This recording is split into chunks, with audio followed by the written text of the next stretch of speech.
श्रीमद्भगवद गीता यथारूप अध्याय 13 प्रकृति पुरुष तथा चेतना nature the enjoyer and consciousness. श्लोक 15।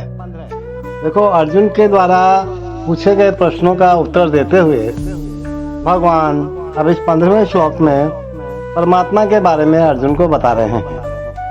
सुनते हैं महाराज। सर्वेन्द्रिय गुणयाभासम सर्व इंद्रिय विवर्जितम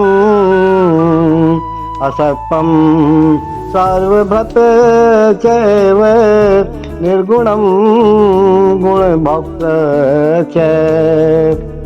सर्व इंद्रिय गुणयाभासम सर्व इंद्रिय विवर्जितम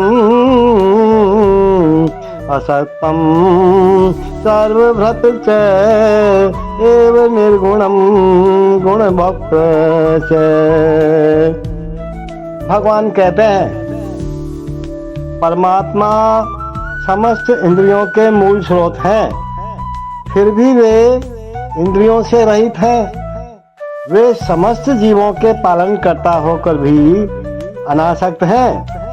वे प्रकृति के गुणों से भी परे हैं, फिर भी वे भौतिक प्रकृति के समस्त गुणों के स्वामी हैं। कई बार आपको श्लोक में भगवान के द्वारा बताई गई चीजें अटपटी लग सकती हैं, लेकिन जब अपन ध्यान से इसको समझेंगे तो अपने को सब कुछ समझ में आसानी से आ जाएगा। यद्यपि परमेश्वर समस्त जीवों की समस्त इंद्रियों के स्रोत हैं, फिर भी जीवों की तरह उनके भौतिक इंद्रियां नहीं होती हैं। वास्तव में जीवों में आध्यात्मिक इंद्रियां होती तो है, लेकिन बद्ध जीवन में वे भौतिक तत्वों से आच्छादित रहती हैं, माया से आच्छादित रहती है।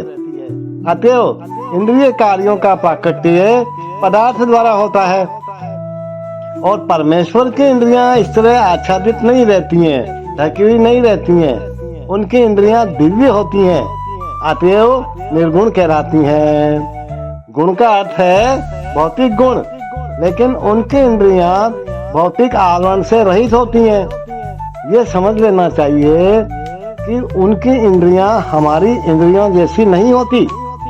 यद्यपि वे हमारे समस्त इंद्रिय कार्यों के स्रोत हैं, लेकिन उनकी इंद्रियां दिव्य होती हैं और कलमश रहित होती हैं। इसकी बड़ी ही सुंदर व्याख्या श्वेताश्वर उपनिषद में कही गई है महाराज।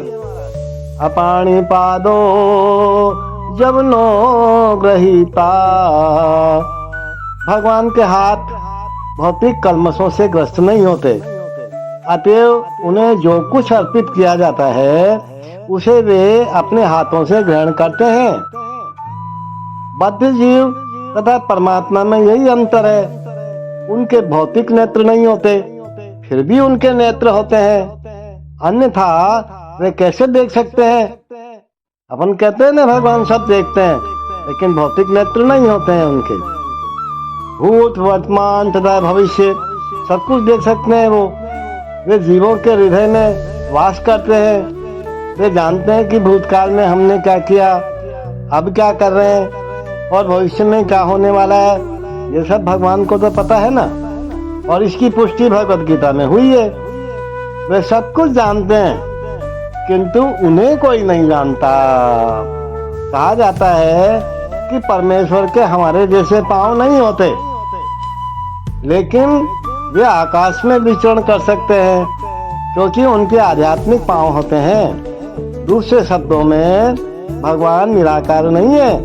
उनके अपने नेत्र, पांव, हाथ सभी कुछ होते हैं, और चूंकि हम सभी परमेश्वर के ही अंश हैं, अतएव हमारे पास भी ये सारी वस्तुएं होती हैं। लेकिन उनके हाथ, पांव, नेत्र तथा अन्य इंद्रियां प्रकृति द्वारा कलमशग्रस्त नहीं होती। उनकी इंद्रियां दिव्य होती हैं, माया से आच्छादित नहीं होती हैं हमारे जैसे। The super soul is the original source of all senses. yet he is without senses. He is unattached, although he is the maintainer of all living beings.